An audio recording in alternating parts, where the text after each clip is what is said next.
Ave Maria, welcome back to No Apologies. Today we're going to take a look at one last Old Testament type of Our Lady. Now this type is found in the third book of Kings, and in some versions of the Bible, the first book of Kings, in chapter 18. In this chapter, we read about the prophet Elijah and his struggles against the idolatry of Baal, which was being practiced by many of the Israelites. If you recall, on account of their idolatry, God had punished the land by sending a severe drought. And in the midst of this drought, Elijah challenges the 450 prophets of Baal to a duel on top of Mount Carmel. They were to both take a bull and to cut it into pieces and place it on the wood as a sacrificial offering. But in the presence of all the people of Israel, they were to call upon their gods, and the God who sent fire down from heaven to consume the offering was to be declared the true God, the only God of Israel. So this they do. The prophets of Baal go first, and they prepare their bull and put it on the wood, and they begin to call out and plead to Baal to come and consume the offering. Well, nothing happens. And in the afternoon, they begin to beat themselves and cut themselves with knives, trying to get Baal to respond. But just silence. Well, Elijah steps up, and after a little bit of mockery to the false prophets, he tells the people of Israel to go and get some water and pour it on top of his offering, and to do this 3 times. So after they obeyed him, he then began to pray. And as soon as he finished praying, a huge fireball shot down from heaven and totally consumed the entire offering. The bowl, the wood, the altar it was on, and even some of the ground around the altar. Well, of course, the Israelites, as soon as they saw it, fell flat on their faces and pledged their allegiance to the one true God of Israel. So Elijah has the false prophet seized, and he puts them all to death. Now what happens next is when we begin to get into our typology.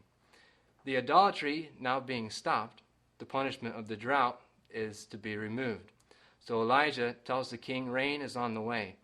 And then he goes away from the rest and goes up onto Mount Carmel with the servant. And he tells the servant to go look out over the sea and tell him what he sees. Well, the servant comes back and says nothing. And the prophet Elijah tells him, go back and do it 7 times. Well, on the 7th time, the servant comes back, and this is what he reports. Behold, a little cloud like a man's hand is rising out of the sea. Now this cloud is our type of Our Lady. In this cloud we can see a type which supports the Immaculate Conception of Mary and which supports the divine maternity of Mary. So first, the Immaculate Conception.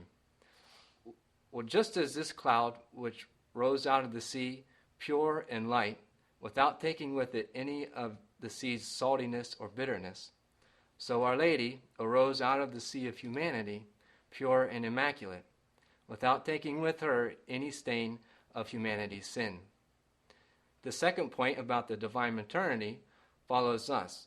So just as the cloud which arose out of the sea brought abundance of rain upon all the parched earth, so Our Lady, by giving birth to our Lord, brought the abundance of God's grace to all of thirsting humanity. So this is the typology of the little cloud which rose out of the sea. Now this vlog is going to end our series on Old Testament types of Our Lady.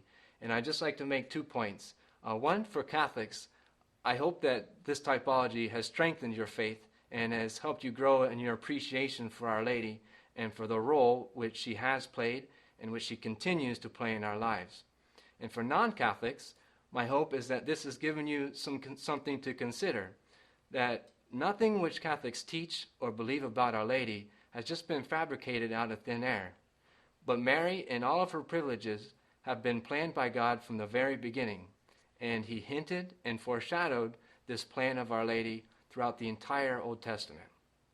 In the next coming blogs, we're going to take a look at the 4 defined teachings of Mary, and we're going to get into some more explicit evidence which supports what we believe about Our Lady. So I hope to see you then. Ave Maria.